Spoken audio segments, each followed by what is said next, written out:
Welcome to the first episode of Look and Lore, a series where we take a royal look like this one, and this one, and talk about its history and what it means in terms of royal style. Today, we're kicking it off with the Princess of Wales wedding dress.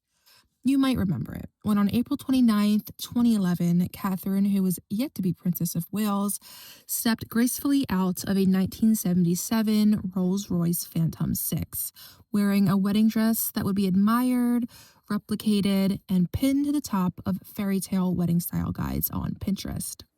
Her iconic dress was more than just a wedding gown. It was a cultural moment stitched in silk and lace. Prior to the big day, the Sunday Times reported that the dress would combine Middleton's personal style with Sarah Burton's knowledge of high fashion. Of course, the report was denied, as any confirmation would ruin one of the most anticipated wedding dress reveals of the century. But it turns out the report was in fact true. Sarah Burton, who had taken the helm after Alexander McQueen's death in 2010, would indeed be the designer. But why? Well, her work carries a timeless feel while still being modern. It's a duality that mirrored Kate herself as a contemporary woman stepping into one of the world's oldest institutions. Kate needed a dress that would bridge the past and present effortlessly while standing out amongst the architectural beauty of Westminster Abbey. The result was a gown that did just that, structured yet romantic, regal yet fresh. It honored royal style while quietly signaling a new era, that of the to-be Duke and Duchess of Cambridge. Most importantly, it was British craftsmanship on the big stage.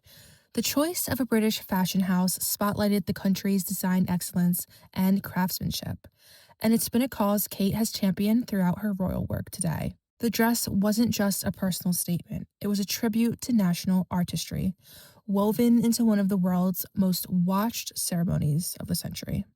The ivory and white satin gazar gown was estimated to cost $434,000. That is $600,000 today, and it was reportedly paid for by Kate's parents, Carol and Michael Middleton. Now on to the lace, which is arguably one of the most iconic aspects of this look.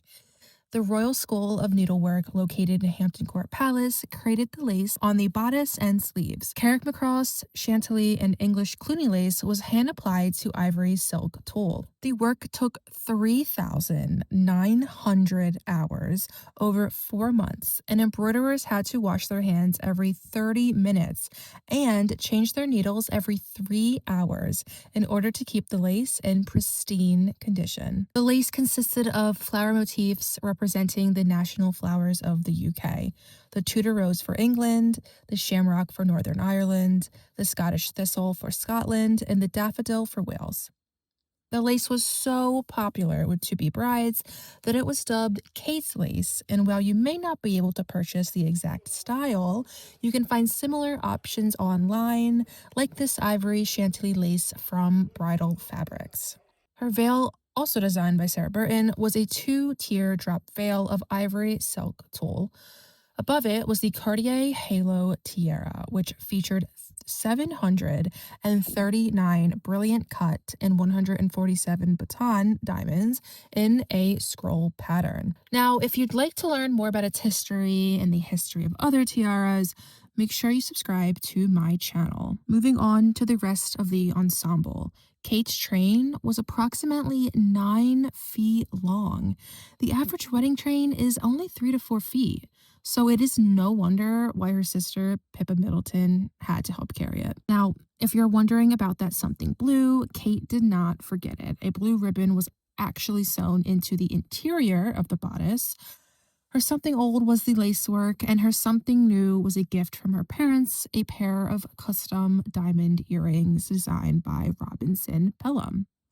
And while we weren't able to see the shoes she wore, we know that Kate picked Alexander McQueen heels to pull the entire look together. Now, if you were wondering if you could look at this ensemble up close, unfortunately you cannot, as it is currently within the royal collection. Obviously, it is within the ownership of the Princess of Wales. However, In 2011, there was an exhibition where you could see it, and it was an iconic exhibition with 600,000 visitors stopping by to take a look up close. If you like this video, make sure you like, comment, and subscribe for more, and let me know what royal look you would like me to cover next.